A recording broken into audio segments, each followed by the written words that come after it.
The Denver Broncos travel to Indianapolis for their first road test of the 2025 season this weekend, and they're going to try to go to 2-0 for the first time since the 2021 season.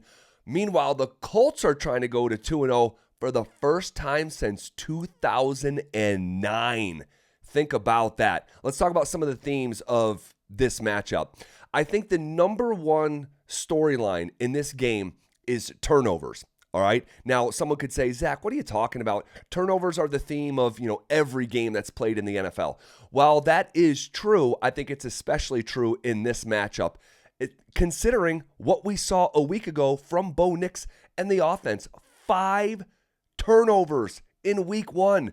Multiple Bo Nix interceptions, a Bo Nix fumble, a muff punt from Marvin Mims, and a turnover on downs. That's 5. That's way, way too much, guys. Going back to last year, teams that won the turnover battle won that football game 78% of the time a year ago. If you extrapolate it over the last 5 years, teams that simply won the turnover battle went on to win the football game 77% of the time. And if you recall, this was the theme of this exact matchup in 2024. Bo Nix had the most interceptions he had in any game a year ago against the Indianapolis Colts. Not 1, not 2, but 3 turnovers from Bo Nix in this matchup last year. So you say, wait, how the heck did the Broncos end up winning that game? Because the Colts tried to give the game away even more. They had a whopping 5 turnovers last year against the Denver Broncos, most infamously Jonathan Taylor dropping the football purposefully, thinking that he was across the goal line when in fact he wasn't. That was a momentum-swinging, game-changing play in favor of the Denver Broncos. You do not have the margin for error in this matchup on Sunday that the Broncos did a year ago. Daniel Jones is not God's gift, but he is a more competent quarterback at this stage in the game than someone like Anthony Richardson, who had multiple interceptions himself to go with 3 lost fumbles in this matchup a year ago from the Indianapolis Colts. So it is always of paramount importance taking care of the football, trying to win the turnover battle, but also considering what we saw a week ago from Bo Nix in this offense and hearkening back to the matchup a year ago against the Indianapolis Colts. It has got to be at the top of mind for these Denver Broncos, and specifically Bo Nix, because guys, Bo Nix after last week now has 5 different football games since the start of last year with multiple interceptions. All right, 5 games with multiple picks. That leads the NFL. It's tied with Baker Mayfield since the start of last year in a category that you simply do not want to be leading. So let's keep our eye. That is at the top of the list from things that have to go well for the Denver Broncos on Sunday. Second, can the Broncos humanize Daniel Jones once again? I can't even believe we're having this conversation right now, but you have to give credit where credit is due. Daniel Jones played out of his mind in his first test in week 1. It's just the facts. Now, if you look at the larger sample of his career, he has been a lackluster, underwhelming quarterback. But if you remember in the back half of last year, did a little bit quarterback rehab, now playing for Shane Steichen in Indianapolis, and the first test was really good. Now, you can tell me the Dolphins stink and they're going to have the number 1 pick in the draft. That's fine. But I also want to simply acknowledge what our eyes told us in week 1 when it came to Daniel Jones. He was sensational. Completed over 80% of his passes. All right. Did not turn the football over.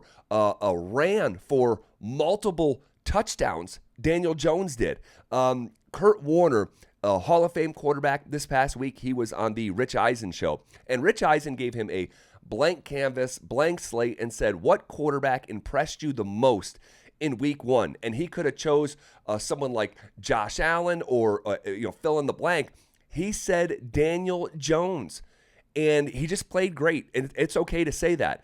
2 things can be true at the same time. He could have a lackluster, washout, retread career currently, but also acknowledge, man, the most recent sample size in 2025, he was really, really good. So can they humanize him with this elite Denver Broncos defense, which is coming off 6 sacks, the most in pro football 1 week ago, with 6 different players registering a sack. You're talking about Nick Bonito and Jonathan Cooper having the Broncos as the only team in week 1 to have 2 different edge rushers rank in the top 10 of pass rush win rate, with Bonito being number 1. So can they get after Daniel Jones? The one thing that makes me a little bit nervous, because on paper you'd say, man, against this defense, they're in big trouble. But if there's one element with Daniel Jones that not is concerning, but it just gives me some pause and has me a little bit apprehensive and not just assuming a dominant win, which I don't think you should do anyway. The odds makers have this as a 1.5 point spread. Okay, so this is close to a coin flip according to the odds makers. Okay, but the one thing that has me a little bit apprehensive is when you have a quarterback like Daniel Jones who is multiple and he can run with the football. He is a really good athlete. He is. All right. It was just a couple years ago in the 2020 season where he was clocked at running 21 miles per hour, fastest quarterback we had seen in years at that point. And he's still a great athlete. All right. And there's not, when you think of the game of basketball, there's like an equalizer, like a 3-point line. Even if there's a better team, they can run up against a team that just has it going from 3-point range on the right night. And the better team, all right, can have a better roster and a better coach and even execute fine. But if the other team is knocking in 3-pointers, that is the ultimate, equalizer for 2 teams that are not balanced. That is in some ways how I view the element of Daniel Jones running the football. This Broncos defense should, on paper, outmatch him, but that's the one thing. It's like extending drives on 3rd down, getting out in space and moving the chains, breaking a long run like we've seen him do before. I just have my eye on that. So that's the second biggest theme of the week after the turnovers is, can Daniel Jones come back down to earth, and could it be this Broncos defense that's forcibly bringing him back down to earth? And then finally, wide receiver number 2. I don't think we got any closer to that question that we have been asking throughout the summer. Who is going to be that second wide receiver after Courtland Sutton? What a week to gather information on that topic. Why? Because you look at the cornerback room in Indianapolis, Charvarius Ward has a concussion and did not practice on Thursday. All right, now he hasn't been ruled out yet, but that is certainly something to watch. And then also another top 4 cornerback, Jalen Johnson, is dealing with a hamstring. He also did not practice in any capacity on Thursday. So Xavier Howard is going to match up with Sutton, right? But the depth of the room, and can the depth of the Broncos wide receiver room, right? Wide receiver number 2, wide receiver number 3, I'm thinking of Troy Franklin and Marvin Mims specifically. Can you but can you take advantage of matching up with a backup cornerback?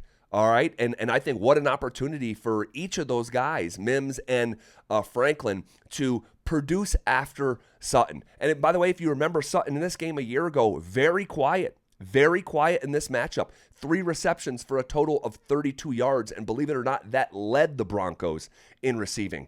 Believe it or not, 23 yards rushing led the Broncos in rushing in this matchup a year ago. And that was Bo Nix. But they still won. Why?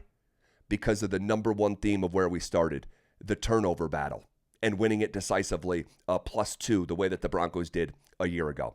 All right, we will see what we are in store for in Lucas Oil on Sunday afternoon. If the Broncos win, Sean Payton will move up the all-time coaching list to 16th all-time, tying him with his mentor, Bill Parcells. Pretty cool. Guys, thank you for being here. I humbly ask you, please subscribe to this channel. Please leave a comment. We'd love to interact with you. Please tell a friend about this. Like this video. This channel is building. We are going somewhere, and you guys are at the nucleus and the foundation of it. Thank you for being here, and you will hear more from me tomorrow.